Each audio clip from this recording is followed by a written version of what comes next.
안녕하세요. 가족 이야기 채널을 찾아주신 시청자 여러분. 세상에는 굳이 설명이 필요 없는 인연이라는 것이 있습니다. 그저 눈빛 한 번, 미소 한 번에 마음의 모든 것을 내어주게 되는 그런 인연 말이죠. 제 이름은 이서아, 올해 20살입니다. 꽃처럼 아름다운 나이. 저는 또래 친구들처럼 풋풋한 첫사랑에 설레고 동갑내기 남자친구와의 풋풋한 연애를 꿈꿔야 했습니다. 하지만 저는 제 자신조차 이해할 수 없는 기묘한 사랑에 빠져버렸습니다. 이야기는 1년 전 비가 부슬부슬 내리던 어느 늦은 오후에 시작되었습니다. 강의를 마치고 기숙사로 돌아가던 길에 자전거 타이어가 펑크나고 말았죠. 휴대폰 배터리는 거의 없었고 그 길은 유난히 한적해서 근처에 자전거포 하나 보이지 않았습니다. 어쩔 줄 몰라 발만 동동 구르고 있을 때 검은색 세단 한 대가 제 옆에 멈춰 섰습니다. 차에서 내린 남자는 훤칠한 키에 세상 풍파를 겪은 듯 깊은 눈빛을 가진 분이셨죠. 저는 아직도 그분의 목소리를 똑똑히 기억합니다. 따뜻하고 더없이 부드러웠던 그 목소리를요. 학생, 무슨 일 있어요? 자전거 고장났나 봐요. 제가 망설이는 사이 남자는 이미 몸을 숙여 제 자전거 바퀴를 살피고 있었습니다. 그는 더 묻지 않고 자신의 차에서 공구를 꺼내더니 말없이 제 타이어를 수리해 주었습니다. 그리고는 저를 기숙사까지 태워다 주셨죠. 그 짧은 시간 동안 우리는 많은 대화를 나누지 않았지만 백미러를 통해 저를 바라보던 그의 눈빛만은 선명하게 기억합니다. 젠틀하면서도 무언가 따뜻한 그 눈빛에 제 심장은 여름날 나무잎처럼 파르르 떨렸습니다. 이름조차 묻지 못하고 헤어졌는데 운명이었을까요? 우리는 며칠 뒤 제가 자원봉사를 하던 미술 전시회에서 다시 마주쳤습니다. 그는 초청 손님이었죠. 이번에는 그가 먼저 다가와 말을 걸었습니다. 그의 이름은 박진우. 인테리어 디자이너였고 저보다 21살이 많았습니다. 저번에 자전거 펑크 났던 학생 맞죠? 저는 믿을 수 없는 우연에 그만 웃음을 터뜨렸습니다. 그날 이후 우리는 자연스럽게 연락을 주고받으며 식사도 하고 산책도 했습니다. 처음에는 일과 취미, 책과 예술에 대한 이야기를 나누었지만 어느 순간부터 저는 그와의 만남을 간절히 기다리고 있었습니다. 진우 씨는 제 또래 남자들과는 달랐습니다. 시끄럽거나 철없지 않았죠. 그는 언제나 제 이야기를 들어주었고 늘 다정하고 세심했습니다. 제가 과제 스트레스에 얼굴을 찡그릴 때면 말없이 따뜻한 죽을 끓여 기숙사까지 가져다 주었고 제가 한밤중에 갑자기 아플 때면 전화 한 통에 약과 핫팩을 들고 나타났습니다. 저는 제가 사랑에 빠졌다는 걸 알았습니다. 시간을 거스르는 사랑, 조급함 없이 잔잔한 달빛을 품은 호수처럼 고요하고도 매혹적인 사랑이었죠. 하지만 제 마음을 깨달은 순간 두려움이 밀려왔습니다. 친구, 가족, 사회의 시선이 무서웠습니다. 20살 여대생이 40 넘은 남자를 사랑한다니. 결혼은 안 했지만 깊이 사랑했던 옛 연인이 있었고 심지어 그녀와의 사이에서 생긴 아이를 입양할 뻔했던 남자. 평생 저 하나만을 위해 청춘을 바친 우리 엄마는 뭐라고 하실까요? 사랑이 깊어질수록 두려움도 커졌고 저는 모든 것을 숨기려 애썼습니다. 가장 친한 친구에게조차 말하지 않았죠. 그와의 데이트는 늘 팀플 과제라는 거짓말로 둘러댔고 그가 준 선물은 서랍 깊숙이 넣어둔 채 집에는 가져가지 못했습니다. 진우 씨는 그런 저를 이해해 주었고 단 한 번도 저를 탓하지 않았습니다. 대신 그는 그저 부드럽게 웃으며 말했죠. 언제든 서아 씨가 확신이 들면 그때 어머님께 인사드리게 해줘요. 시간은 생각보다 빨리 흘렀습니다. 1년의 시간이 지나자 저는 이 사랑을 계속 숨긴다면 영원히 꽃 피울 수 없다는 것을 깨달았습니다. 진우 씨는 저를 기다려 주었지만 제가 이기적으로 그를 세상의 경계선 밖에 세워둘 수는 없었습니다. 저는 그를 엄마에게 소개하기로 결심했습니다. 결전의 날, 전날 밤, 저는 뜬 눈으로 밤을 새웠습니다. 딸이 삼촌뻘 되는 남자를 사랑한다는 사실을 알면 엄마는 어떤 반응을 보이실까? 엄마가 상처받고 제가 어리석다 여기실까봐 두려웠지만 그럼에도 저는 제 사랑을 위해 나아가야 했습니다. 그날 아침 저희는 엄마와 이모가 함께 사는 강원도의 작은 바닷가 마을로 향했습니다. 집 대문 앞에 차가 멈추자 제 심장은 미친 듯이 뛰기 시작했습니다. 저는 진우 씨의 손을 꽉 잡았습니다. 시원한 초봄 날씨였지만 손바닥에는 땀이 흥건했죠. 엄마는 마당에서 빨래를 널고 계셨습니다. 제가 엄마를 부르자 엄마가 몸을 돌렸습니다. 그리고 엄마의 시선이 제 옆에 선 진우 씨에게 닿는 순간 제가 채 소개하기도 전에 누구도 예상치 못한 일이 벌어졌습니다. 엄마는 그 자리에 얼어붙은 듯 서서 믿을 수 없다는 듯 눈을 크게 떴습니다. 그러더니 갑자기 진우 씨에게 달려가 그의 몸을 와락 껴안았습니다. 엄마의 눈에서는 눈물이 하염없이 흘러내렸습니다. 진우야, 세상에, 너 맞니? 정말 우리 진우 맞아? 진우 씨 역시 그 자리에 못 박힌 듯 서 있었습니다. 두 사람은 마치 시간이 30년 전으로 되돌아간 것처럼 서로를 바라보았습니다. 저는 돌처럼 굳어 서 있었습니다. 대체 이게 무슨 상황일까요? 제 심장은 가슴팍을 뚫고 나올 듯 요동쳤고 머릿속은 하얗게 비어버렸습니다. 평생 고생만 하시고 자상하면서도 엄격했던 우리 엄마가 제가 사랑하는 남자를 마치 잃어버렸던 보물이라도 찾은 듯 끌어안고 있었습니다.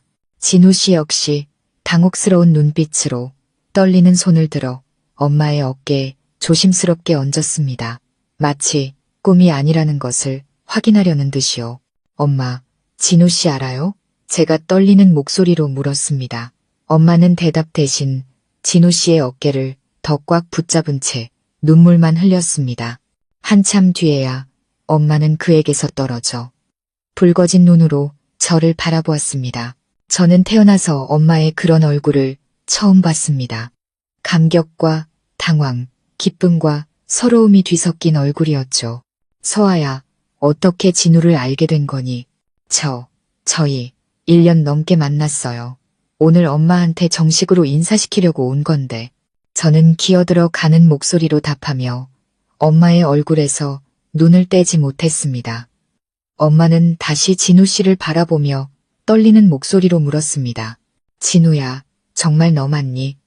옛날 우리 옆집 살던 그 진우. 진우 씨는 조용히 고개를 끄덕였습니다. 그의 목소리는 낮고 잠겨 있었습니다. 네, 아주머니. 저예요. 이렇게 다시 뵙게 될 줄은 몰랐습니다. 저는 어리둥절했습니다. 아주머니? 진우 씨는 엄마를 아주머니라고 불렀고 엄마는 그를 아들처럼 불렀습니다. 대체 어떻게 된 일일까요? 두 사람 아는 사이예요. 제가 다시 물었습니다. 엄마는 복잡한 표정으로 저를 바라보며 말했습니다. 서아야, 얘기가 길단다. 엄마도 진우를 다시 만나게 될 줄은, 그것도 네가 사랑하는 사람으로 만나게 될 줄은 꿈에도 몰랐어. 엄마는 눈물을 닦으며 우리를 집 안으로 이끌었습니다. 집 안의 공기는 바늘 떨어지는 소리도 들릴 만큼 무겁게 가라앉아 있었습니다. 엄마는 물을 따르셨는데 그 손이 미세하게 떨리고 있었죠. 엄마는 여전히 꿈이 아닐까 하는 듯 이따금 진우 씨를 쳐다보았습니다. 진우야, 그동안 어떻게 지냈니? 너희 가족 이사 가고 나서 어떻게 살았어? 진우 씨는 긴 한숨을 내쉬며 찻잔을 내려놓았습니다. 그는 엄마를 똑바로 바라보며 말했습니다. 그때 부모님이 사고로 돌아가시고 서울에 계신 작은아버지 댁으로 가게 됐어요. 그 후로는 고향에 한 번도 못 내려왔고 소식도 모두 끊겼습니다. 어릴 때 아주머니께 편지를 한 번 보냈는데 답장이 없으시더라고요. 그 말에 엄마는 갑자기 고개를 숙였습니다. 저는 엄마가 두 손을 꽉 움켜쥐는 것을 보았습니다. 그때 우리 집도 너무 힘들었단다. 내 아빠 일찍 돌아가시고 나 혼자 너희 둘 키우느라 아마 편지가 제대로 전달되지 않았을 거야. 미안하다, 진우야. 진우 씨는 조용히 고개를 저었습니다. 아니에요, 아주머니. 지금이라도 이렇게 다시 뵈니 정말 기쁩니다. 저는 잠자코 앉아 제가 들은 모든 것을 조합하려 애썼습니다. 엄마가 진우 씨를 어릴 때부터 알았다는 건 그가 옛날 이웃이었다는 뜻이고 엄마를 은숙 아주머니라고 불렀다는 건데 그렇다고 해도 왜 이렇게까지 감격하시는 걸까요? 저는 더 이상 참지 못하고 물었습니다. 엄마, 대체 어떻게 된 거예요? 언제부터 진우 씨를 아셨어요? 엄마는 잠시 침묵하다 긴 한숨을 내쉬었습니다. 엄마는 일어나 낡은 나무 장롱으로 다가가 서랍을 열고 빛바랜 사진 한 장을 꺼내 제게 건네주었습니다. 이건 네가 돌도 채 안 됐을 때, 그리고 이건 진우란다. 그때 17살이었지. 저는 그 자리에서 얼어붙었습니다. 사진 속의 저는 통통한 갓난아기였고 앳된 소년의 품에 안겨 있었습니다. 저를 바라보는 소년의 눈빛은 더없이 다정했습니다. 그 옆에는 우리 엄마가였지만 감정이 가득 담긴 미소를 짓고 서 있었죠.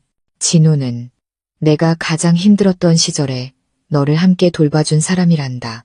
내 아빠가 공사 현장 사고로 세상을 떠나고 바로 옆집에 살던 진우가 매일 우리 집에 와서 밥 짓는 것도 도와주고 내 기저귀도 갈아주고 잠투정하는 너를 업고 재워줬어. 그때 진우도 학생이었는데 학교만 끝나면 너랑 놀아주러 왔지.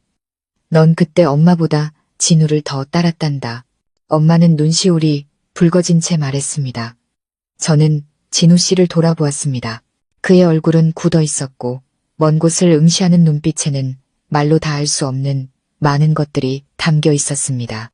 저는 아무것도 기억나지 않아요. 제가 사진 귀퉁이를 만지며 속삭였습니다. 엄마는 고개를 끄덕였습니다. 당연히 기억 못하지. 하지만 진우는 엄마의 기억 일부, 고된 세월 속에 잃어버렸다고 생각했던 젊은 날의 한 조각이었단다. 그런데 진우네 가족이 갑자기 이사를 가버렸고 그 후로는 아무 소식도 들을 수 없었어. 다시는 못 볼 줄 알았는데 방 안은 정적에 휩싸였습니다. 저는 실타래처럼 엉킨 마음으로 그 자리에 앉아 있었습니다. 제가 온 마음을 다해 사랑한 사람이 알고 보니 우리 가족의 과거에 깊숙이 자리했던 사람이었습니다. 저를 품에 안고 무더운 여름밤 잠 못 드는 저를 재워주었던 사람, 우리 엄마가 친아들처럼 여겼던 사람. 이 모든 것은 이제 20살 여자와 40 넘은 남자의 단순한 사랑 이야기가 아니었습니다. 그것은 시간과 기억, 그리고 묻혀버린 줄 알았던 과거가 강력하게 되살아난 복잡하게 얽힌 운명의 끈이었습니다. 저는 엄마를 보며 조심스럽게 물었습니다. 엄마, 제가 진우 씨를 진심으로 사랑한다면 어떻게 생각하세요? 엄마는 바로 대답하지 않았습니다. 한참 동안 저를 바라보던 엄마는 조용히 말했습니다. 엄마는 아직 모르겠다. 시간이 필요해. 그리고는 진우 씨를 향해 부드러운 목소리로 말했습니다. 진우야, 이제 다 커서 성공도 했구나. 하지만 이 문제는 나한테 생각할 시간을 좀 주렴. 그래도 내 딸아, 이 문제잖니. 네, 아주머니, 이해합니다. 기다리겠습니다. 진우 씨는 공손하게 고개를 숙였습니다. 그날 저와 진우 씨는 무거운 침묵 속에서 엄마의 집을 나섰습니다. 거절도 허락도 아니었습니다. 그저 예기치 않게 열려버린 과거의 문, 그리고 그 너머에 있는 수많은 불확실성뿐이었죠. 서울로 돌아오는 차 안에서 저는 그의 어깨에 머리를 기댔습니다. 그는 아무 말 없이 제 손을 부드럽게 잡고 힘을 주어 주었습니다. 과거가 어떻든 우리의 현재는 진짜라는 것을 일깨워 주려는 듯이요. 그날 이후 저는 구름 위를 걷는 사람처럼 붕뜬 기분으로 지냈습니다. 감격과 걱정, 기대가 뒤섞여 있었죠. 엄마는 확실한 답을 주지 않으셨지만 그날 엄마의 눈빛에 담긴 과거와 망설임을 보며 이 일이 결코 쉽지 않을 것임을 직감했습니다. 진우 씨는 여전히 변함없이 다정하고 듬직하게 제 곁을 지켜주었지만 그의 눈빛에도 어딘가 아련함과 이름 모를 죄책감이 서려 있었습니다. 아마 그 역시 운명이라는 소용돌이 속에서 힘들어하고 있겠지요. 며칠 뒤 저는 혼자 다시 고향 집으로 내려갔습니다. 엄마는 평소와 같은 얼굴로 저를 맞아주셨습니다. 화를 내지도 기뻐하지도 않으셨죠. 그저 조금 침묵이 길어졌을 뿐입니다. 그날 저녁 저는 엄마가 좋아하는 반찬들로 정성껏 저녁상을 차렸습니다. 식사를 마친 뒤 저는 엄마에게 따뜻한 생강차를 타드리고 옆에 앉아 용기를 내어 입을 열었습니다. 엄마, 진우 씨에 대해 어떻게 생각하세요? 엄마는 한참 동안 생각에 잠긴 눈으로 저를 바라보다가 입을 열었습니다. 서아야, 우리 딸 이제 다 컸구나. 엄마가 언제까지고 널 곁에 둘 수는 없겠지. 네가 사랑할 사람, 함께할 사람을 선택할 권리가 있어. 엄마는 그저 네가 고생할까봐 걱정될 뿐이야. 진우 씨는 정말 좋은 사람이에요, 엄마. 저를 이렇게까지 이해해주고 아껴주는 사람은 처음이에요. 나이 차이 같은 건 신경 쓰이지 않아요. 저는 그냥 그 사람, 박진우라서 사랑하는 거예요. 엄마는 긴 한숨을 내쉬며 의자에 등을 기댔습니다. 문제는 나이가 아니라 과거야. 엄마는 예전에 진우를 정말 아꼈단다. 저런 아들 하나 있었으면 좋겠다고 생각한 적도 있었지. 그래서 더 마음이 복잡해 이제 와서 내 딸의 연인으로 나타나다니. 엄마가 침묵하자 저도 입을 다물었습니다. 방 안에는 매미 소리와 나무십 스치는 바람 소리만이 가득했습니다. 잠시 후 엄마는 제 무릎에 손을 얹으며 부드럽게 말했습니다. 반대하지는 않겠다. 하지만 엄마에겐 시간이 필요하고 진우의 가족들을 만나보고 싶구나. 지금은 어떻게 사는지, 어떤 사람인지 의심해서가 아니라 내 딸을 시집 보내는 엄마로서 마음 편히 보내고 싶어서 그래. 저는 기쁨에 엄마를 와락 껴안았습니다. 눈시울이 뜨거워졌죠. 고마워요, 엄마. 이해해요. 엄마 모시고 진우 씨랑 가족분들 만나러 갈게요. 엄마는 말없이 고개를 끄덕였습니다. 하지만 저는 엄마의 마음속에 아직 꺼내지 못한 많은 이야기가 남아있다는 것을 알았습니다. 그날 밤 서울로 돌아와 저는 진우 씨에게 모든 것을 이야기했습니다. 그는 잠시 침묵하더니 천천히 말했습니다. 이제 우리 가족은 돌아가신 엄마의 여동생, 그러니까 저를 키워주신 고모님 한 분뿐이에요. 그런데 고모님도 몇 년째 편찮으셔서 병상에 누워 계세요. 지금은 경기도에서 간병인을 두고 돌봐드리고 있고 저는 가끔 찾아뵙는 정도예요. 그 말을 듣자 제 마음이 무겁게 가라앉았습니다. 부모님도 형제도 없이 유일한 가족마저 편찮으시다니. 늘 강한 척했지만 그에게도 기댈 수 있는 따뜻한 가정이 필요할 거란 생각이 들었습니다. 그럼 내일 저랑 같이 고모님 뵈러 가요. 그는 놀란 눈으로 저를 보더니 이내 옅은 미소를 지었습니다. 정말 같이 가고 싶어요? 그곳은 가난하고 고모님은 누워만 계셔서 대화도 어려우신데. 괜찮아요. 진우 씨에 대해 더 많이 알고 싶고 엄마도 안심시켜드리고 싶어요. 엄마가 진우 씨가 사는 모습을 직접 보시면 분명 허락해 주실 거예요. 그는 제 손을 꽉 잡았습니다. 그의 손은 언제나처럼 따뜻했습니다. 다음 날 아침 우리는 경기도로 향했습니다. 저희를 맞이한 것은 낡은 노동자 주택가와 비포장도로였습니다. 고모님의 집은 낡은 슬레이트 지붕 아래 있었고 주변에는 바나나, 나무와 시든 채소밭이 전부였습니다. 고모님은 삐걱거리는 나무 침대에 누워 계셨습니다. 앙상하게 마른 몸, 하얗게 센 머리카락.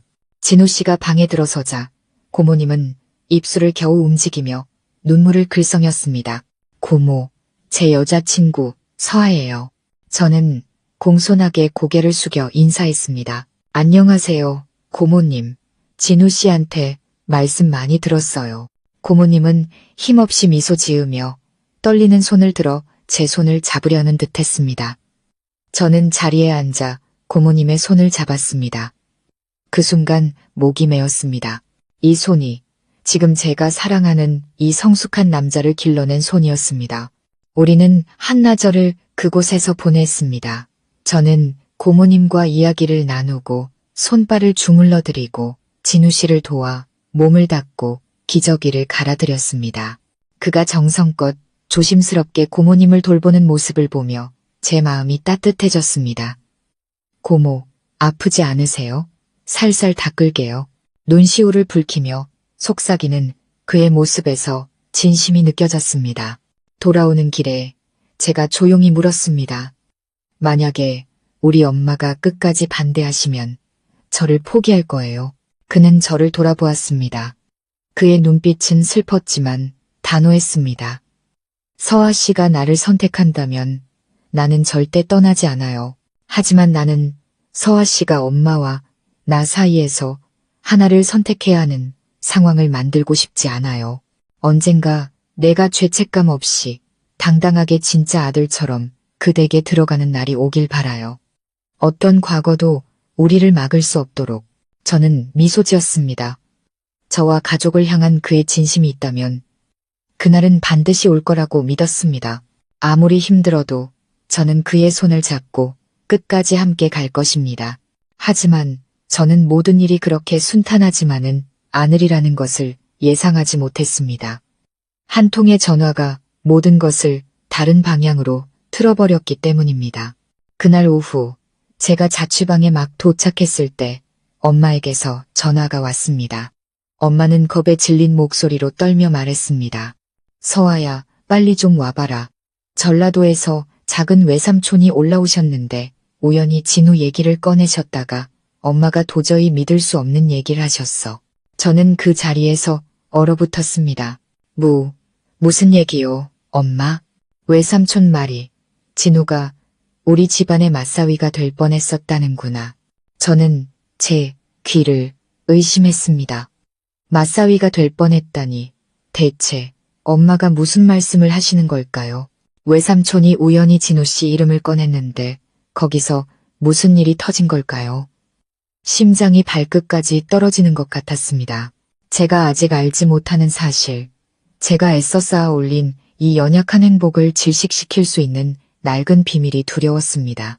저는 그날 오후 바로 고향으로 가는 버스에 몸을 실었습니다. 차 안에서 엄마의 말이 계속 귓가에 맴돌았습니다. 진우가 우리 집안의 맞사위가 될 뻔했었다. 하지만 어떻게 그럴 수가 있죠? 엄마의 옛 연인이었을까요? 아니면 이모의? 그럴 리가 없습니다. 엄마는 평생 저 하나만 바라보며 사셨고 이모는 20년 전에 일찍 결혼해서 남편 따라 다른 지역으로 가셨는데 만약 다른 친척이었다면 엄마가 처음 진우 씨를 만났을 때 그렇게까지 감격하셨을 리가 없습니다.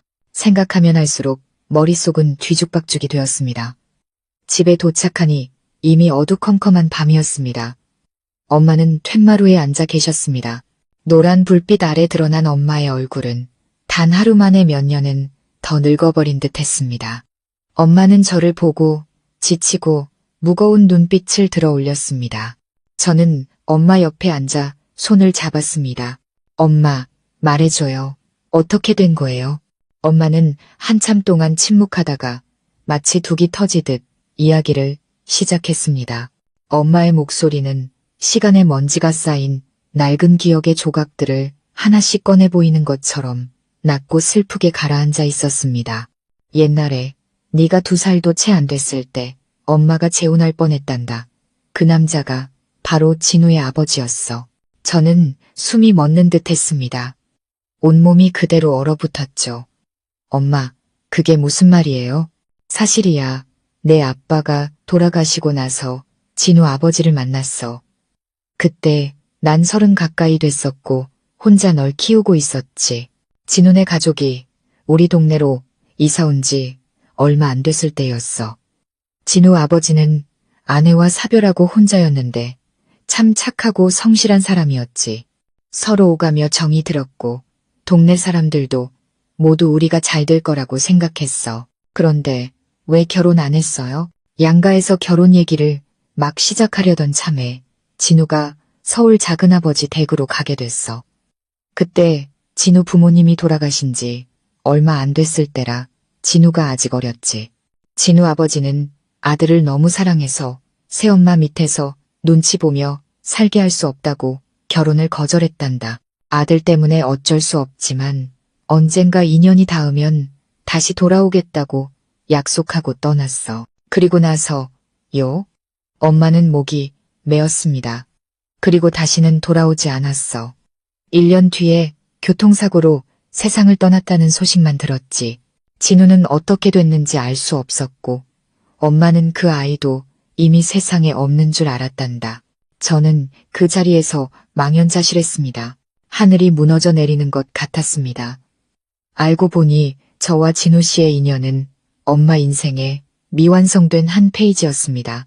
제가 사랑하는 남자는 제 새아버지가 될 뻔했던 남자의 아들이었고 진우 씨는 엄마가 친아들처럼 품어주고 싶었던 아이였습니다. 그런 우리가 이제 서로 사랑하고 있었습니다. 기가 막힌 운명의 장난, 너무나도 잔인한 역설이었습니다. 저는 떨리는 목소리로 물었습니다. 그럼 저랑 진우 씨랑 혹시 피가 섞였나요?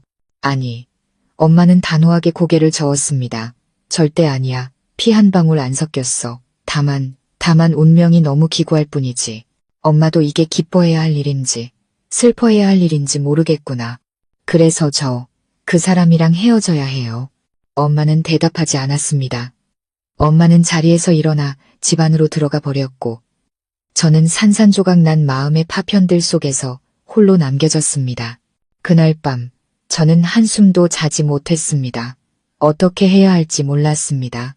생각할수록 머리만 아팠습니다. 한쪽에는 평생 저를 위해 모든 것을 희생한 엄마가, 다른 한쪽에는 제가 온 마음을 다해 진심으로 사랑하는 진우 씨가 있었습니다. 다음날 아침 저는 진우 씨에게 전화를 걸었습니다. 그의 목소리는 밤새 잠을 설친 듯 낮고 피곤했습니다. 서아 씨, 미안해요. 뭐가요? 저도 저희 아버지가 서아 씨 어머님과 그런 인연이 있었는지 몰랐어요. 고모님께 얼핏 듣긴 했지만 그게 어머님일 줄은. 저도 들었어요. 엄마한테. 하지만 그건 다 지난 일이잖아요. 알아요. 하지만 어머님은 그렇게 생각하지 않으실 거예요. 자식 때문에 사랑을 포셔해야 했던 여자의 마음을 저는 이해해요. 그런데 이제 그 자식이 옛사랑의 아들과 사랑에 빠졌으니 얼마나 마음이 아프시겠어요. 어머님을 원망하지 않아요. 그저 안쓰러울 뿐이에요. 그의 목소리는 잠겨 있었고 저 역시 아무 말도 하지 못한 채 수화기 너머로 들려오는 그의 긴 한숨 소리만 듣고 있었습니다.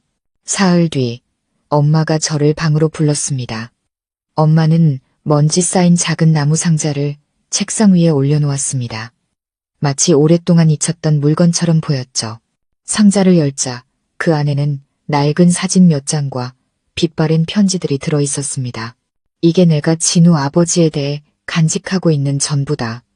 다 묻어버리려고 했는데 네가 정말 알고 싶다면 읽어보렴. 저는 떨리는 손으로 편지를 한 장씩 펼쳤습니다. 삐뚤빼뚤하지만 정성스러운 글씨체, 따뜻한 가족을 꿈꾸던 소박한 약속과 사랑의 말들. 다시는 당신을 외롭게 하지 않겠소. 무슨 일이 있어도 꼭 돌아와서 당신과 아이를 데리고 함께 갈 거요. 저는 눈물을 터뜨리고 말았습니다. 운명 때문에 엇갈려버린 아름다운 사랑, 약속을 지키지 못한 남자, 묵묵히 기다리다 자식 때문에 다시 일어서야 했던 여자, 그리고 이제 그 여자의 딸이 바로 그 남자의 아들을 사랑하게 되었습니다. 참 이상한 일이죠.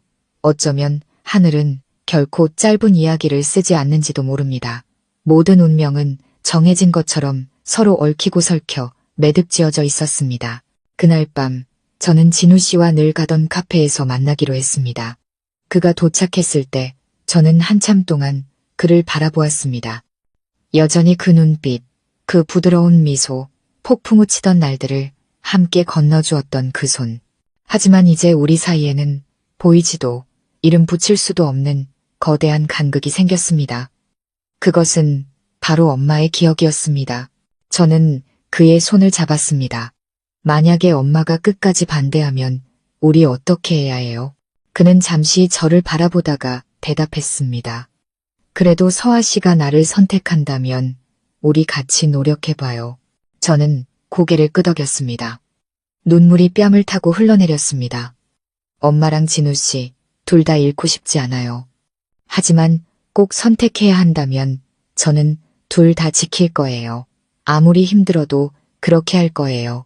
그는 제 손을 더 꽉 잡았습니다. 저는 알 수 있었습니다. 오늘부터 진짜 폭풍우가 시작될 거라는 것을. 진실이 밝혀진 후에도 시간은 흘렀습니다. 하지만 모든 것이 예전 같지는 않았습니다. 저와 진우 씨의 사랑은 이제 역풍 앞에 선 촛불 같았습니다. 빛은 여전했지만 조금만 더 강한 바람이 불면 언제든 꺼져버릴 수 있었죠. 저는 여전히 학교에 다녔고 일상을 유지하려 애썼습니다. 진우 씨도 변함없이 저를 데려다주고 다정하게 챙겨주었지만 그의 눈빛에서 웃음기가 사라졌습니다. 그가 저와 제 어머니 사이에서 얼마나 힘들어하고 있는지 느낄 수 있었습니다. 카페에서 대화를 나눈 지 사흘 뒤 월요일 아침이었습니다.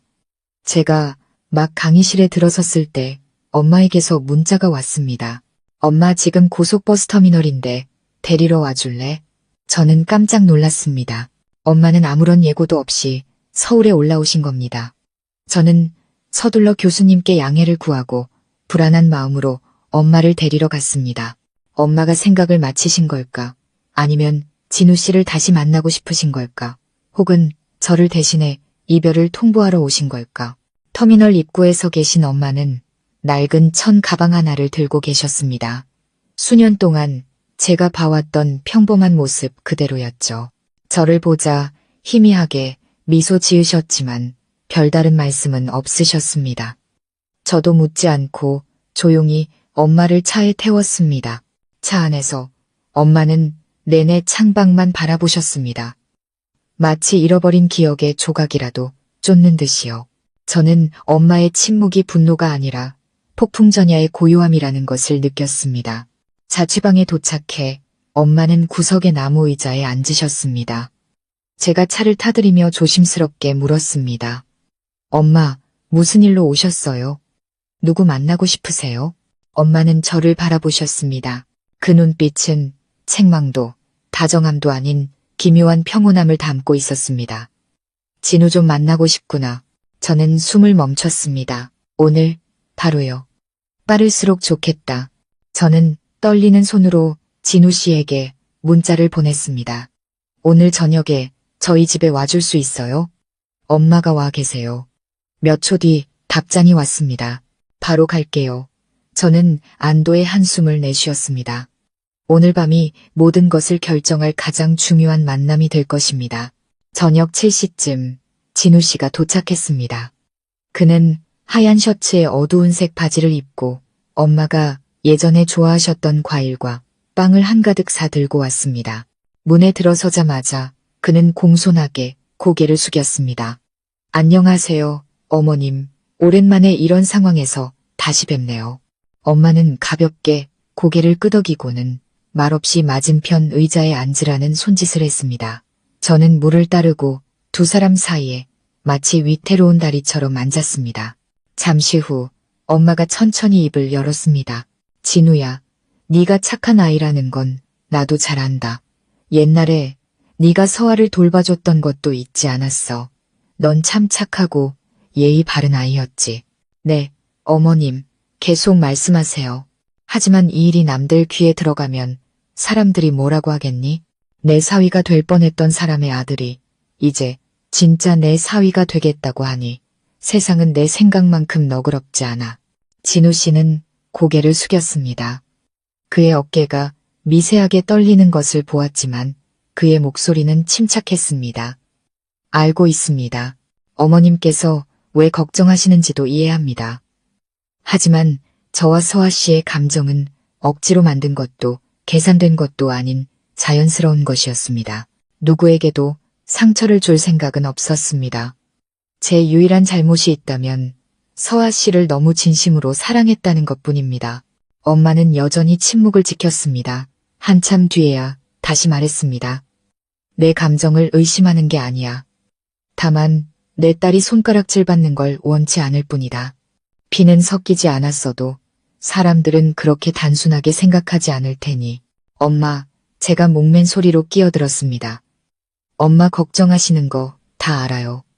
하지만 제가 여기서 포기하면 저는 평생 불행할 거예요. 진우 씨는 저한테 한 번도 잘못한 적이 없어요.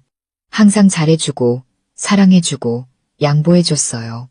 그런 사람을 단지 남들 시선이 두려워서 놓칠 수는 없어요. 엄마는 저를 돌아보았습니다. 그 순간 엄마의 눈가가 흐려졌습니다. 엄마는 일어나 장롱으로 다가가 작은 상자 하나를 꺼내 테이블 위에 올려놓았습니다. 이건 내 외할머니께서 물려주신 목걸이다. 내 결혼식 날 주려고 했는데 지금 너에게 주마. 내가 허락했다는 뜻은 아니야. 그저 내가 스스로 결정하라는 뜻이다. 하지만 기억해라. 어떤 결정이든 대가가 따를 거라는 걸. 네가 진우를 선택했다면 오늘부터는 더 이상 두려워하며 살지 마라. 저는 와락 울음을 터뜨렸습니다. 진우 씨도 눈시울이 붉어졌습니다. 우리 두 사람은 엄마 앞에 함께 무릎을 꿇었습니다. 엄마는 더 이상 아무 말도 하지 않고 돌아서서 손수건으로 눈물을 닦으셨습니다. 그날 밤 엄마가 잠드신 후 저와 진우 씨는 베란다에 앉아 있었습니다. 그가 제 손을 잡으며 조용히 말했습니다. 어머님이 이렇게 빨리 마음을 열어주실 줄 몰랐어요. 하지만 어머님은 저를 미워하시는 게 아니라 스스로를 용서하지 못하고 계셨던 거예요. 과거에 대한 죄책감을 느끼고 계셨던 거죠. 저는 그의 어깨에 머리를 기대며 속삭였습니다. 엄마가 완전히 허락하신 건 아니지만 오늘 저에게 선택권을 주셨고 저는 망설임 없이 당신을 선택했어요. 이제 막 터널 끝에서 빛이 보이기 시작했다고 생각했습니다. 하지만 모든 것이 겨우 진정되려 할 때 낯선 여자가 나타나 또 다른 진실을 꺼내놓으며 모든 것을 다시 뒤흔들어 놓았습니다. 그 사람은 진우 씨의 옛 연인이었고 그녀는 말했습니다. 저는 저와 박진우 씨의 딸 때문에 왔어요. 설마 자기 딸을 버리려는 건 아니겠죠. 저는 외할머니의 목걸이가 담긴 작은 상자를 손에 쥐고 벅찬 감정에 잠겨 있었습니다. 엄마가 이 목걸이를 제게 건네주시리라고는 꿈에도 생각지 못했습니다. 하지만 엄마는 저를 사랑하셨고 제가 더 이상 엄마의 뜻대로만 움직이는 어린아이가 아니라는 것을 이해해 주셨습니다. 이제 모든 것이 괜찮아질 거라고 생각했습니다. 그런데 다음날 아침 해가 뜨기도 전에 폭풍이 몰아쳤습니다.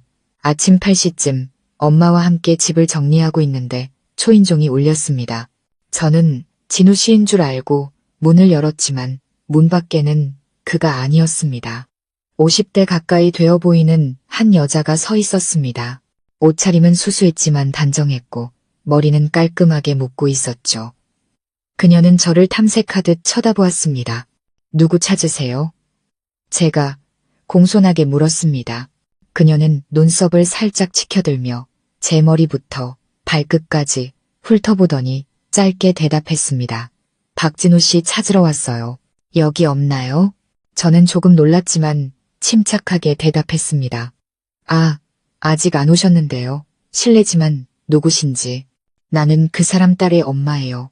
저는 그 자리에 얼어붙었습니다. 진우 씨 딸의 엄마라고요? 그녀는 고개를 끄덕이며 마치 무언가를 숨기고 있는지 확인하려는 듯 제 뒤의 방 안쪽을 샅샅이 훑어보았습니다.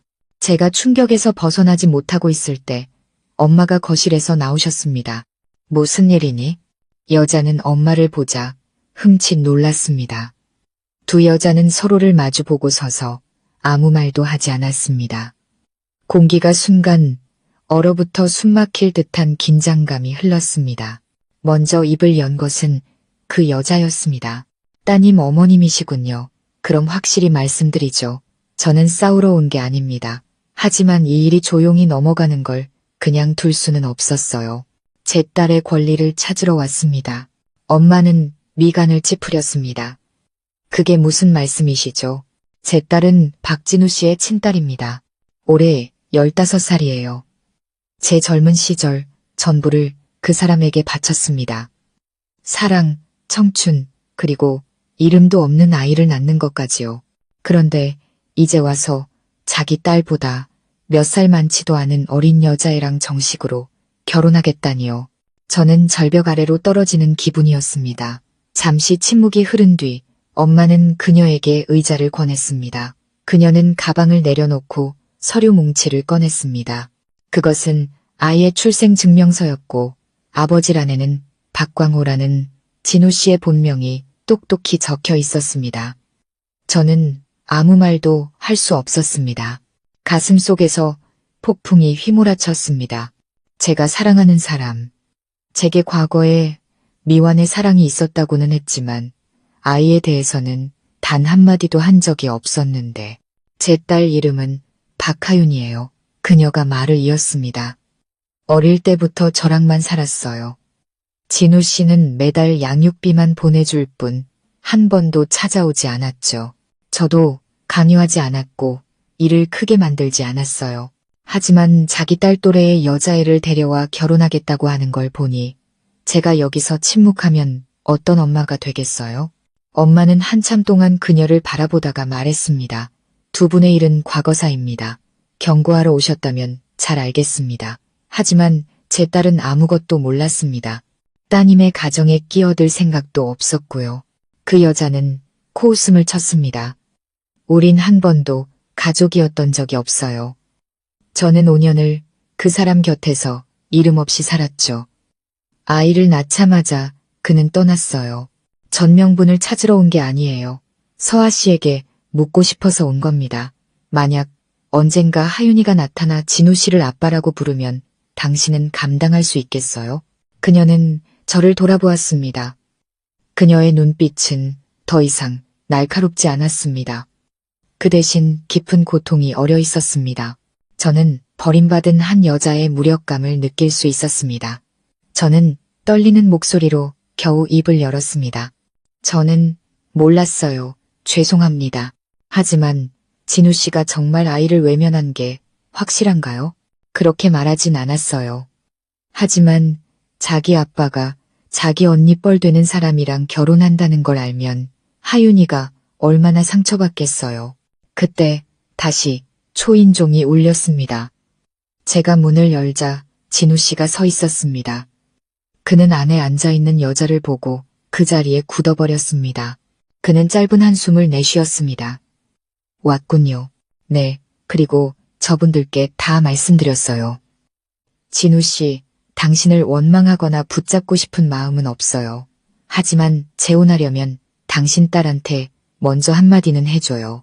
자기 아빠가 자기 또래 여자랑 결혼한다는 걸 알 권리는 있으니까. 진우 씨는 안으로 들어와 저를 보지 않고 엄마와 그녀 앞에 깊이 고개를 숙였습니다. 죄송합니다. 모든 게 제 잘못입니다. 서아 씨를 잃을까봐, 어머님께서 허락하지 않으실까봐, 과거가 모든 것을 망칠까봐 두려워서 말하지 못했습니다. 하지만 이제 더는 피하지 않겠습니다. 제가 다가가 그의 손을 잡았습니다. 정말 당신 딸이 맞아요? 그는 고개를 끄덕였습니다. 네. 하지만 우리는 결혼한 사이가 아니었어요. 헤어진 후에도 양육비는 꼬박꼬박 보냈지만 아이를 마주할 용기가 없었습니다. 그게 제 인생 최대의 실수예요. 엄마가 자리에서 일어나셨습니다. 엄마의 목소리는 이상할 정도로 침착했습니다. 너희들 일에 더는 끼어들지 않겠다. 하지만 진우야, 용감한 남자는 실수를 저지르지 않는 사람이 아니라 실수를 바로잡을 줄 아는 사람이란다. 네가 정말 서아를 사랑한다면 먼저 아빠로서의 도리부터 다하렴. 진우 씨는 눈시울을 붉히며 고개를 끄덕였습니다. 네, 명심하겠습니다. 그 여자도 자리에서 일어나 저를 보며 부드럽게 말했습니다. 아가씨를 미워하지 않아요. 다만 과거가 있는 사람을 사랑한다는 건 그 사람의 상처까지 끌어안는 거라는 걸 알아줬으면 해요. 그럴 수 있다면 계속하고 아니면 지금이라도 물러서는 게 좋을 거예요. 그녀는 무거운 침묵만을 남긴 채 돌아섰습니다. 그날 밤 저는 울지 않았지만 마음이 복잡했습니다. 사랑은 죄가 없지만 모든 사랑은 현실을 마주해야 합니다. 제가 사랑하는 남자에게는 제 또래의 딸이 있었습니다. 그리고 저는 이제 더 이상 꿈꾸는 소녀가 아니라 15살 소녀의 새엄마가 될 준비를 해야 하는 여자가 되었습니다. 저는 진우 씨에게 물었습니다. 저를 그 아이에게 데려다 줄 용기가 있어요? 그는 제 손을 꽉 잡았습니다. 데려다 줄게요. 하지만 서아 씨, 준비됐어요. 저는 그를 보며 천천히 말했습니다. 내일부터 시작하지 않으면 평생 시작할 수 없을 거예요. 살면서 단 한 번도 이렇게 무거운 만남을 가져본 적이 없었습니다. 이번에는 그의 딸, 제가 사랑하는 남자의 친딸을 만나는 자리였습니다. 15살 소녀, 아버지 없이 자란 아이, 저는 20살, 그 아이보다 겨우 몇 살 많은 여자. 이제 곧 그 아이의 인생에 새엄마라는 이름으로 들어가야 했습니다. 마음의 준비를 단단히 했지만 가슴은 계속 두근거렸습니다. 전날 밤 저는 한숨도 자지 못했습니다. 그 아이는 저를 어떤 눈으로 볼까? 경멸할까? 궁금해할까? 아니면 침묵할까? 제가 과연 성숙하게 그 아이의 친구나 언니, 혹은 기댈 수 있는 사람이 되어줄 수 있을까? 다음날 아침, 하늘에서는 가벼운 비가 내렸습니다. 진우 씨가 익숙한 차로 저를 데리러 왔습니다. 뒷좌석에는 우산과 케이크 상자, 그리고 과일 바구니가 놓여 있었습니다. 하윤이 주려고요. 제가 묻자 그가 고개를 끄덕였습니다. 응, 버터크림 케이크랑 청포도를 좋아한대. 예전에 엄마한테 몰래 물어봤었어. 저는 후회로 가득 찬 젊은 날을 보낸 그를 바라보았습니다. 하지만 그가 지금 할 수 있는 모든 것을 다해 다시 시작하려 한다는 것을 알 수 있었습니다. 우리는 조용한 골목에 있는 작은 카페에 도착했습니다. 하윤이 엄마가 이곳에서 진우 씨와 딸이 정식으로 마주할 수 있도록 자리를 마련해 준 것이었죠. 카페에 들어서는 제 마음은 다음 장에 무엇이 쓰여 있을지 모르는 책처럼 복잡했습니다. 하윤이는 구석자리에 앉아 있었습니다. 동그란 얼굴, 하얀 피부, 까만 눈동자. 교복을 입고 머리를 단정하게 묶은 모습은 영락없는 학생이었습니다. 우리가 들어서는 것을 보고 아이는 조용히 시선을 돌렸지만 피하지는 않았습니다. 진우 씨가 먼저 다가가 부드럽게 말했습니다. 하윤아. 아이는 대답도 고갯짓도 하지 않았습니다. 그저 아빠를 뚫어지게 쳐다볼 뿐이었습니다. 마치 희미한 기억 속에서 어떤 형상을 찾으려는 듯이요. 아빠 기억나니? 잠시 후 아이는 조용히 고개를 저었습니다. 아니요, 전 아빠 없어요. 진우 씨의 손이 떨리는 것을 보았습니다. 그는 고개를 숙이며 잠긴 목소리로 말했습니다. 미안하다. 그동안 내 곁에 있어주지 못해서 아빠라고 불릴 자격도 없지. 하윤이는 여전히 말이 없었습니다. 아이는 저를 돌아보았습니다. 그때서야 저는 다가가 조용히 고개를 숙였습니다. 안녕, 하윤아. 나는 서아라고 해. 오늘 내가 온 건 누구를 대신하거나 내 새엄마가 되거나 아빠의 사랑을 뺏으려고 온 게 아니야. 그냥 만약 네가 누군가와 대화하고 싶을 때 그런 사람이 되어주고 싶어서 왔어. 그거면 돼. 하윤이는 저를 빤히 쳐다보더니 작은 목소리로 물었습니다. 아저씨, 진심으로 사랑하세요? 저는 숨을 멈췄습니다. 그 질문은 결코 간단하지 않았습니다. 대충 얼버무릴 수 있는 질문이 아니었죠. 그것은 하나의 약속이어야 했습니다. 저는 아이의 맞은편에 앉아 눈을 똑바로 쳐다보며 말했습니다. 나는 내 아빠가 경험이 많아서 혹은 나를 안전하게 해줘서 사랑하는 게 아니야. 그 사람 안에서 내가 만져주고 치유해주고 싶은 상처들을 받기 때문이야. 그리고 내가 이 사람을 떠나면 평생 후회할 거라는 걸 알아. 아이는 한참 동안 말이 없었습니다. 그리고는 고개를 숙였습니다. 아이의 입술이 가늘게 떨렸습니다. 우리 엄마 정말 힘들게 사셨어요. 제가 아빠 어디 있냐고 물을 때마다 우셨어요. 아빠를 미워했지만 얼굴도 모르는 사람을 계속 미워할 용기는 없었어요. 진우 씨가 손을 내밀었지만 아이는 잡지 않았습니다. 아직 용서할 수 없다는 뜻이겠죠. 하지만 언니가 정말 우리 엄마한테 잘하고 아빠가 우리를 또 버리지 않게 해준다면 저도 이해해 보려고 노력할게요. 저는 목이 메었습니다. 울지는 않았지만 마음이 산산조각 나는 것 같았습니다. 고작 15살짜리 아이가 어른들을 고개 숙이게 만드는 말을 하고 있었습니다. 그날의 만남은 1시간 넘게 이어졌습니다. 감동적인 재회도 눈물 나는 심파극도 아니었습니다. 억누른 눈물과 탐색하는 눈빛, 그리고 온전한 사랑을 요구할 권리조차 없었던 한 아이의 조용한 고통만이 존재하는 현실이었습니다. 돌아갈 때 하윤이는 조용히 말했습니다. 다음에 우리 집에 오고 싶으면 엄마한테 먼저 물어보세요. 우리 엄마 상처 잘 받으시거든요. 저는 고개를 끄덕였습니다. 진우 씨는 젖은 눈빛을 감추려 고개를 돌렸습니다. 저는 그의 어깨에 손을 얹었습니다. 더 이상 아무 말도 필요 없었습니다. 우리 앞에 여정이 인내와 이해, 그리고 용기가 필요한 긴 길이 될 것이라는 걸 우리 모두 알고 있었습니다. 돌아오는 차 안에서 저는 창밖을 보았습니다. 비는 여전히 가볍게 내리고 있었지만 제 마음속에 남은 불안감을 적시기에는 충분했습니다. 제가 물었습니다. 우리 잘못하고 있는 걸까요? 그는 제 손을 꽉 잡았습니다. 아니요. 잘못된 길이었다면 시작도 안 했을 거예요.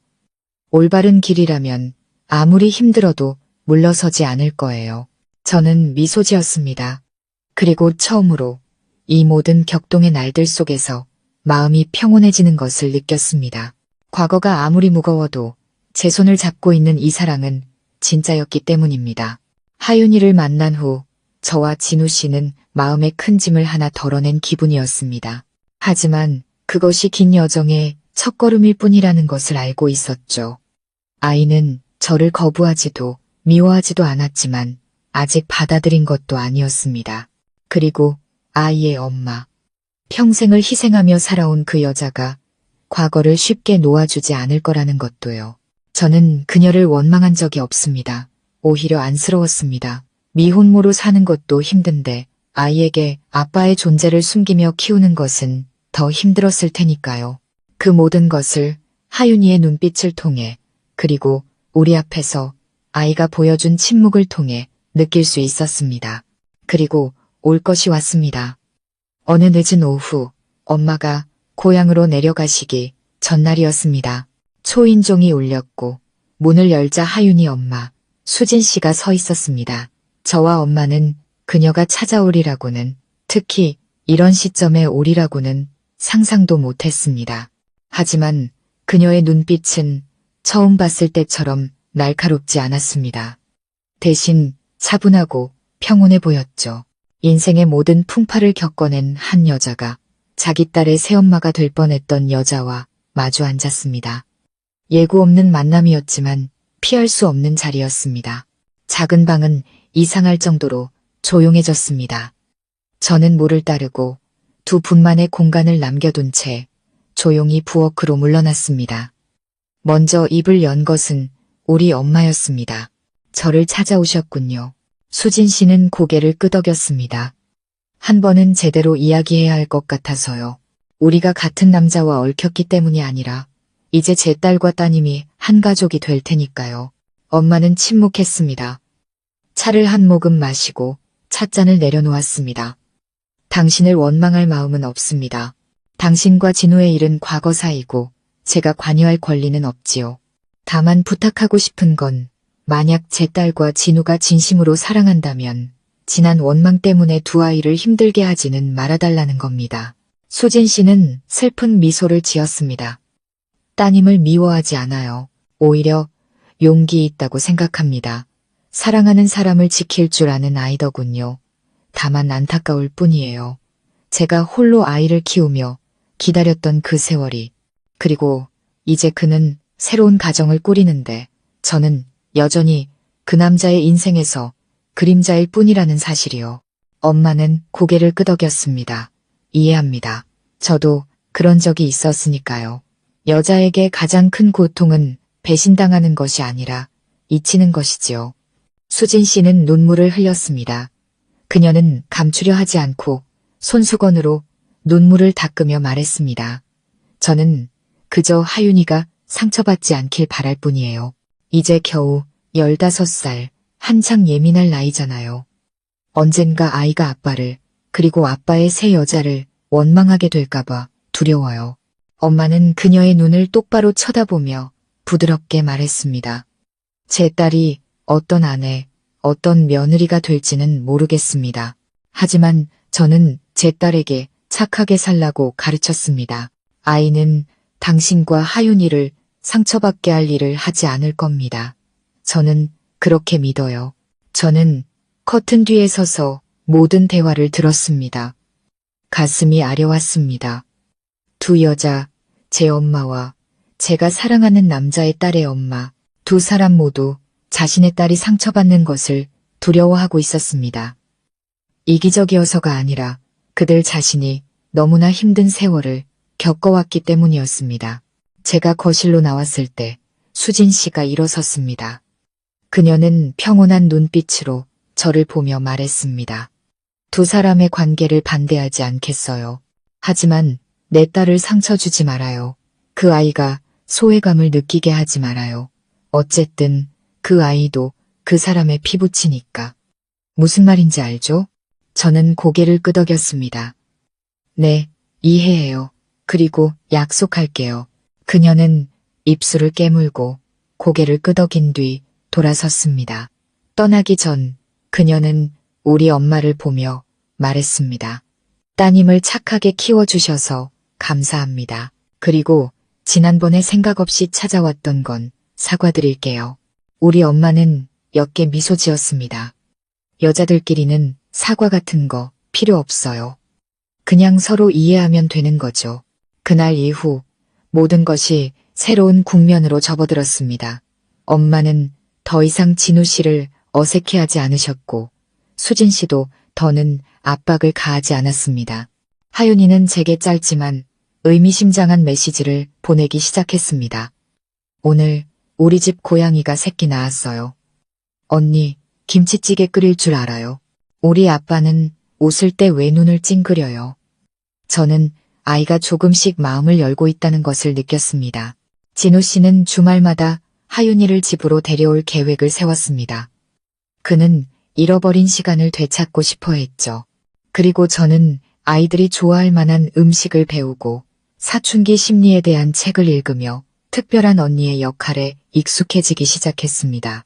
새로운 장이 열리고 있었습니다.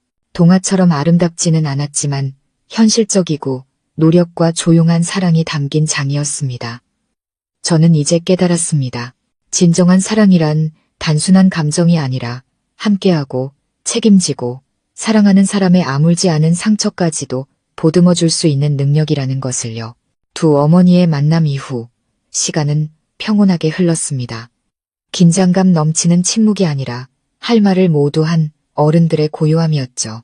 그리고 첫 번째 행동은 바로 함께하는 식사였습니다. 제가 먼저 진우 씨에게 제안했습니다.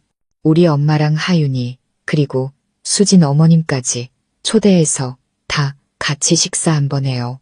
거창한 의식 같은 거 말고 그냥 서로를 알아가는 가족 식사요. 그는 잠시 놀라더니 고개를 끄덕였습니다. 서아 씨, 정말 준비됐어요? 저는 농담 반 진담 반으로 대답했습니다. 아내가 되려면 가족들 밥 한 끼는 챙길 줄 알아야죠. 그는 제가 처음 만났을 때부터 사랑했던 그 낮은 웃음소리를 냈습니다. 그 웃음은 수많은 우여곡절 끝에 지쳐있던 제 마음을 따뜻하게 녹여주었습니다. 우리는 일요일 오후에 식사를 하기로 했습니다. 비싼 레스토랑이 아닌 진우 씨가 사는 작은 아파트에서요. 결혼 후에 제가 살게 될 곳이기도 했죠. 저는 일찌감치 메뉴를 정했습니다. 된장찌개, 제육볶음, 계란찜, 그리고 몇 가지 나물. 모두 엄마가 좋아하시고 하윤이도 잘 먹고 제가 실패 없이 만들 수 있는 소박한 음식들이었죠. 아침부터 시장을 보고 엄마에게 전화로 원격 조종을 받으며 음식을 준비했습니다. 진우 씨는 하윤이를 데리러 갔습니다. 오후 4시쯤 마지막으로 나물 접시를 식탁에 올리는데 현관문이 열렸습니다. 진우 씨가 과일 봉지를 들고 들어섰고 그 뒤로 하얀 셔츠를 입고 머리를 단정하게 묶은 하윤이가 작은 다육이 화분을 들고 따라 들어왔습니다. 안녕하세요. 하윤이는 이미 와 계신 우리 엄마를 보고 작은 목소리로 인사했습니다. 엄마는 부드럽게 고개를 끄덕였습니다. 그래, 어서 오렴. 편하게 앉아. 제가 아이의 손에서 화분을 받아들었습니다.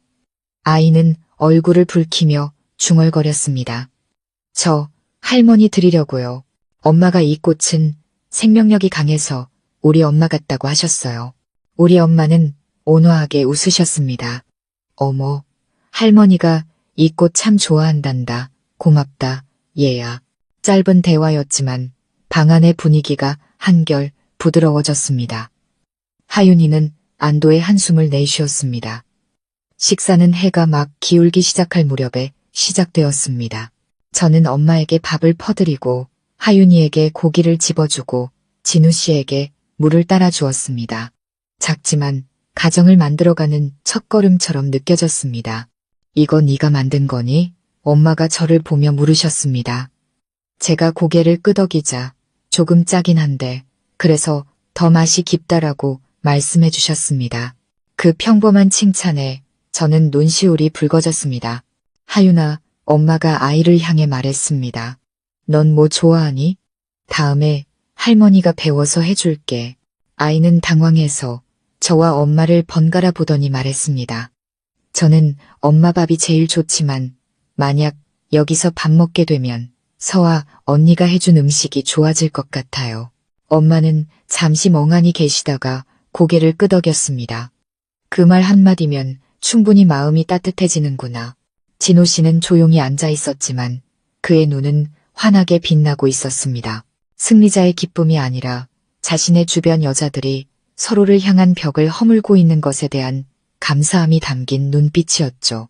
식사 후 저와 하윤이는 함께 설거지를 했습니다. 아이는 말이 많지는 않았지만 제게 이런저런 질문을 하기 시작했습니다. 언니는 고등학생 때 수학 싫어했어요. 언니, 네일아트 할 줄 알아요? 언니도 학교 땡땡이 쳐본 적 있어요. 저는 친구처럼 하나하나 대답해 주었고 아이는 미소를 짓기도 했습니다. 설거지를 마치고 나가보니 엄마가 베란다에 앉아 어두워지는 하늘을 보고 계셨습니다. 저는 엄마 옆에 앉았습니다. 노란 불빛 아래 엄마의 얼굴이 유난히 평화로워 보였습니다. 엄마, 오늘 괜찮았어요? 엄마는 고개를 끄덕였습니다. 괜찮았다. 내가 옛날 그 남자의 딸과 내 딸의 딸이 될 아이와 한 식탁에 앉게 될 줄은 몰랐는데 막상 겪어보니 마음이 편안하구나. 저는 엄마의 어깨에 머리를 기댔습니다. 엄마가 마음 열어주셔서 고마워요. 엄마는 말없이 제 손을 토닥여 주셨습니다. 그날 밤 진우 씨는 제 손을 꼭 잡고 잠긴 목소리로 말했습니다. 나는 다시는 가족을 가질 자격이 없다고 생각했어요. 그런데 오늘 서아 씨와 모두 덕분에 내가 용서받은 기분이 들어요. 저는 그의 어깨에 머리를 기대며 속삭였습니다. 용서는 있는 게 아니라 과거를 받아들이고 현재를 온전히 살아가는 거예요. 저는 그렇게 살기로 선택했어요. 우리는 함께 앉아 조용히 음악을 들었습니다. 모든 고난 끝에 저는 깨달았습니다. 가장 기적적인 일은 두 사람이 사랑에 빠지는 것이 아니라 그들 주변의 사람들까지 서로를 사랑하는 법을 배우게 되는 것이라는 것을요. 그날 이후 모든 것이 안정을 찾아가는 듯 했습니다. 하지만 저는 몰랐습니다. 진정한 과거와의 화해는 그 시작점으로 돌아가는 용기가 필요하다는 것을. 주말에 진우 씨가 갑자기 제안했습니다. 이번 주말에 내 고향에 다시 가보고 싶어요. 저는 멈칫했습니다. 당신 고향이 어디였죠? 아주 작은 시골 마을이에요. 서아 씨 어머님과 내가 이웃으로 살았던 곳. 17살 이후로 한 번도 가보지 못했어요. 저는 망설였습니다. 저도 같이 가길 원해요. 그는 고개를 끄덕였습니다. 네. 이번에는 그냥 연인의 고향이 아니라 모든 것이 시작된 곳으로 함께 가고 싶어요. 우리 부모님의 사랑, 내 어린 시절, 그리고 당신 어머니와 우리 아버지의 엇갈린 인연이 모두 담긴 곳으로요. 저는 이것이 단순한 여행이 아니라 굳게 닫혔던 과거의 문을 열고 먼지를 닦아내는 여정이 될 것이라는 것을 알았습니다. 저는 고개를 끄덕였습니다. 고향으로 가는 길은 멀었습니다. 작은 마을은 여전히 평화로웠습니다. 우리는 진우 씨가 태어났던 낡은 집에 들렀습니다. 이제는 폐가가 되어 덩굴만이 무성했죠. 그는 문 앞에서 눈시울을 붉혔습니다. 여기서 부모님이랑 같이 살았는데 사고 한 번, 결정 한 번에 모든 게 사라졌어요. 저는 말없이 그의 손을 잡아주었습니다. 그리고 우리는 그의 부모님이 묻힌 작은 공동묘지로 갔습니다. 그는 무덤의 먼지를 닦으며 속삭였습니다.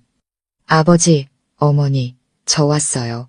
너무 오래 도망쳐서 죄송해요. 오늘은 혼자가 아니에요.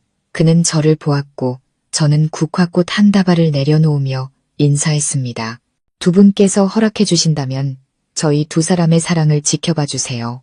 돌아오는 길에 진우 씨는 어느 낡은 집을 가리켰습니다. 저기 보여요? 저기가 옛날에 서아 씨, 어머님이 살던 집이에요. 그때 어머님이 아기였던 서아 씨를 안고 우리 집에 자주 놀러 오셨어요.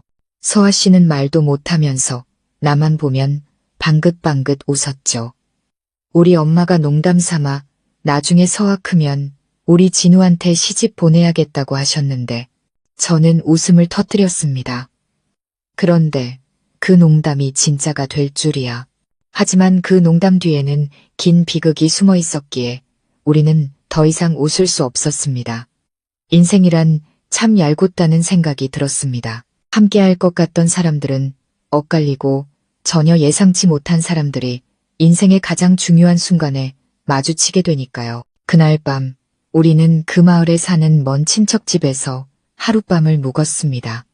어르신은 말씀하셨습니다. 자네 부모님 참 잘 어울리는 한 쌍이었지. 온 동네가 두 사람 결혼하기를 바랐는데 하늘이 허락하지 않았어. 저는 조심스럽게 물었습니다. 혹시 우리 엄마를 떠난 진우 씨 아버지를 원망하셨냐고요? 어르신은 고개를 저었습니다. 원망 안 해. 떠난 게 아니야. 아비라는 건 때로 자식을 선택해야 할 때가 있거든. 어미도 마찬가지고 각자 자기 새끼 지키려고 한 선택 때문에 두 사람이 한 지붕 아래 살 수 없었던 게지. 저는 그 말을 듣고 눈시울이 뜨거워졌습니다. 제가 버림과 배신이라고 생각했던 것들이 때로는 아버지와 어머니라는 이름 때문에 어쩔 수 없이 해야만 했던 선택이었다는 것을 깨달았습니다. 다음 날 아침 서울로 돌아오기 전 우리는 다시 한번 그 낡은 집 앞에 섰습니다. 제가 물었습니다. 다시 여기 와서 살고 싶어요? 그는 고개를 저었습니다. 아니요. 추억은 여기에 남겨둬야죠. 우리의 미래는 다른 곳에서 함께 만들어가야 해요. 저는 미소 지었습니다.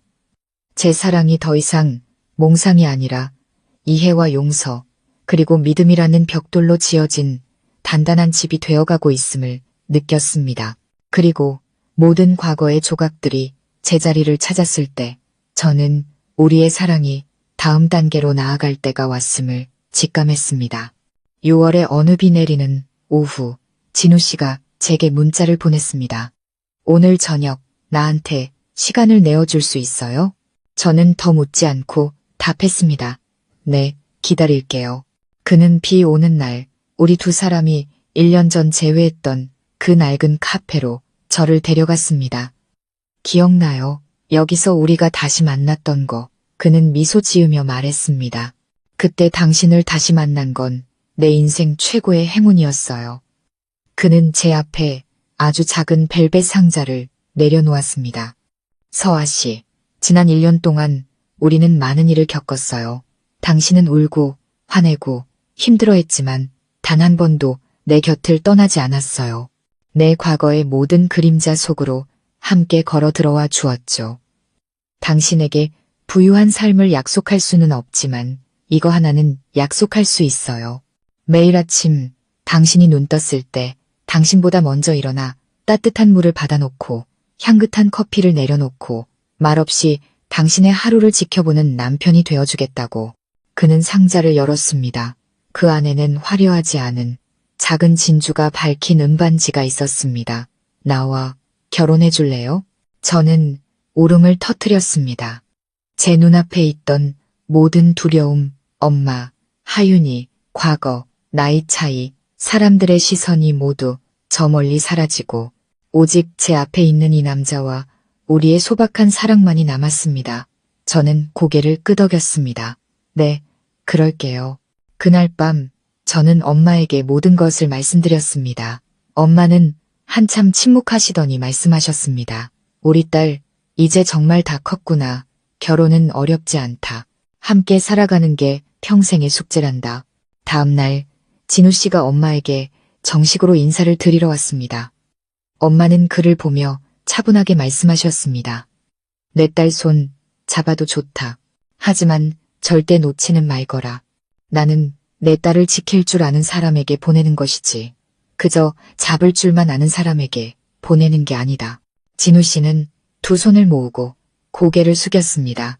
네, 어머님, 제 평생을 걸고 지키겠습니다. 우리는 결혼식 날짜를 서두르지 않았습니다. 저에게 가장 신성한 것은 화려한 예식이 아니라 앞으로의 모든 세월을 함께 헤쳐나갈 수 있는 서로의 마음이었기 때문입니다. 결혼 준비는 소박하게 진행되었습니다. 저는 우리가 함께 살게 될 진우 씨의 작은 집에서 가장 가까운 사람들만 초대해 작고 따뜻한 결혼식을 올리기로 했습니다. 하지만 제게는 또 하나의 중요한 사람이 있었습니다. 하윤이. 저는 아이에게 손편지를 썼습니다. 어떤 것도 강요하지 않고 그저 친구로서의 마음을 전했습니다.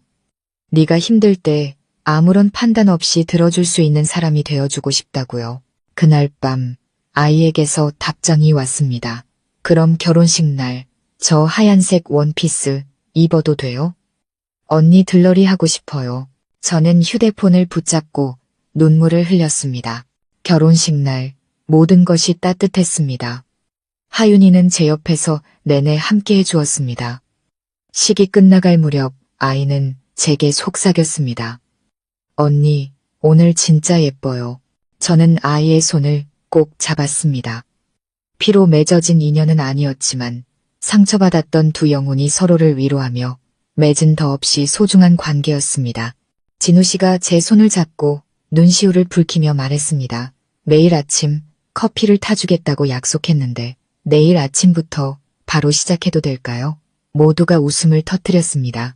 저는 엄마에게 달려가 안겼습니다. 엄마는 제 귓가에 속삭이셨습니다. 오늘부터 내 딸을 한 남자에게 보낸다. 뒤돌아봤을 때 올바른 사람을 선택했다는 자부심을 느낄 수 있도록 그렇게 살아라. 그렇게 수많은 우여곡절 끝에 저는 마침내 새로운 길에 들어섰습니다. 과거를 닫기 위해서가 아니라 기다릴 줄 알고 견딜 줄 알고 사랑할 줄 아는 한 사람과 함께 제 인생의 다음 장을 써 내려가기 위해서였습니다. 결혼 후의 삶은 동화가 아니었습니다. 서툰 아침 식사를 만들고 사소한 일로 다투기도 했습니다. 저는 일 때문에, 그는 새로운 프로젝트 때문에 바빴고 피곤함은 우리를 예민하게 만들었습니다. 어느 날 저녁 저는 늦게 퇴근한 그에게 소리쳤습니다. 나도 하루 종일 일하고 왔는데 왜 당신은 아무것도 안 해요? 그는 지친 눈으로 저를 보며 말했습니다. 나도 오늘 하루 종일 힘들었어. 아픈 고모님도 뵙고 왔다고. 당신만 힘든 거 아니야. 그날 밤 우리는 서로에게 등을 돌리고 누웠습니다. 하지만 잠시 후 그가 제 어깨에 손을 얹으며 속삭였습니다. 미안해. 저도 돌아눕지 않은 채 대답했습니다. 나도 미안해요. 그는 한숨을 쉬며 말했습니다.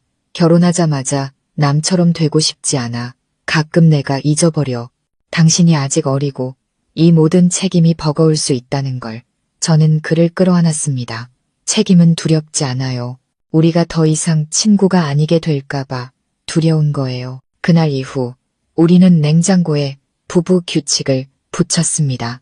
싸워도 각방 쓰지 않기, 더 피곤한 사람이 쉬고 다른 사람이 요리하기, 주말에는 무조건 함께 시간 보내기. 그 작은 약속들이 우리 집의 불을 밝게 지켜주었습니다. 하지만 진짜 시련은 예상치 못한 곳에서 찾아왔습니다.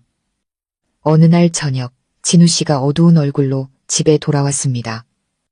회사에서 진행하던 프로젝트 투자가 중단됐어. 구조조정을 한다는데 아마 내가 그만둬야 할 것 같아. 저는 가슴이 철렁 내려앉았습니다.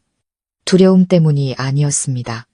평생 당당하게 살아온 한 남자가 일자리를 잃었을 때 느낄 상실감을 알기 때문이었습니다. 저는 그의 어깨에 손을 얹었습니다.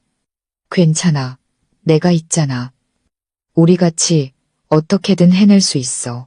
그는 힘없이 웃었지만 그의 눈에는 씁쓸함이 가득했습니다. 그날 이후 진우 씨는 집에 머물렀습니다. 그는 약속대로 저를 위해 아침을 차리고 집안일을 했지만 저는 그가 불필요한 사람이 되었다는 느낌과 싸우고 있다는 것을 알 수 있었습니다. 그러던 어느 날 그가 제게 말했습니다.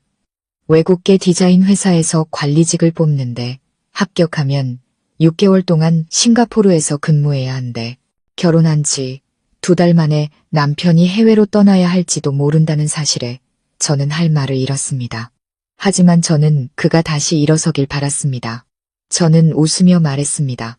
당신이 원하는 일이라면 난 응원할게요. 보고 싶지 않을 거라고 약속은 못하지만 막지는 않을게요. 그는 저를 끌어안았습니다. 당신과 하윤이를 떠나기가 무서워. 내가 돌아왔을 때 당신이 변해 있을까봐. 당신이 지금의 당신이 아니게 될 때 나도 변할 거예요. 하윤이도 그 소식을 들었습니다. 아이는 식사 내내 말이 없다가 조용히 제게 물었습니다. 아빠가 멀리 가도 언니 괜찮아요. 저는 고개를 끄덕였습니다. 너도 괜찮아야 해. 내가 주말마다 보러 갈게. 아이는 제 손을 잡으며 말했습니다. 언니가 슬프면 제가 문자할게요. 울면 웃긴 얘기해 줄게요. 하지만 아빠 걱정하게 하지는 마요. 아빠는 우리 더 잘 살게 하려고 가는 거니까. 저는 아이를 끌어안았습니다.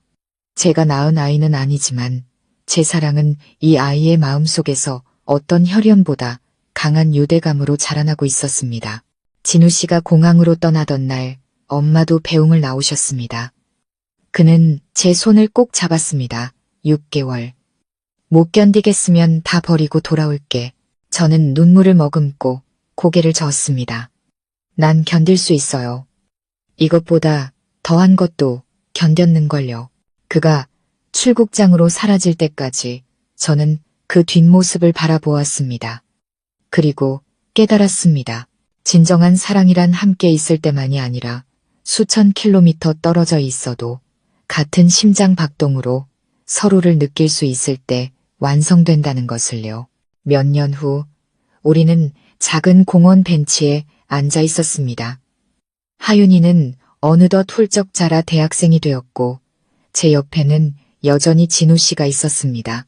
그는 제 손을 잡으며 물었습니다. 나를 선택한 거 후회한 적 있어요? 저는 장난스럽게 대답했습니다. 그럼요. 더 일찍 선택하지 않은 걸 후회하죠. 18살에 당신을 알았으면 지금쯤 아이가 둘은 됐을 텐데. 그가 크게 웃더니 속삭였습니다. 다음 생에 또 만나면 우리 더 일찍 결혼할까? 저는 고개를 끄덕였습니다. 당신이기만 하다면 몇 번의 생이라도 좋아요. 저는 한때 행복이란 부유한 남자와 결혼해 좋은 집, 좋은 차를 갖고 사는 것이라 생각했습니다. 하지만 이제 저는 압니다. 진짜 행복이란 완벽하지는 않지만 나를 세상 유일한 사람처럼 바라봐주는 사람과 함께 아침을 맞는 것, 작은 식탁에 저녁을 차리며 남편이 좋아하는 반찬과 딸이 좋아하는 간식을 알고 있는 것, 온 가족이 함께 웃으며 말하지 않아도 서로를 이해하는 것. 우리는 과거를 극복했고 서로를 있는 그대로 받아들였습니다. 완벽하지 않아도 진실하기만 하다면 그것이 바로 가족이었습니다. 가족 이야기를 시청해주셔서 감사합니다. 오늘 이야기가 의미 있었다면 댓글과 공유로 더 많은 분들께 이 감동을 전파해주세요. 구독과 좋아요는 저희에게 큰 힘이 됩니다. 여러분의 삶에도 늘 평안과 행복이 가득하기를 바랍니다.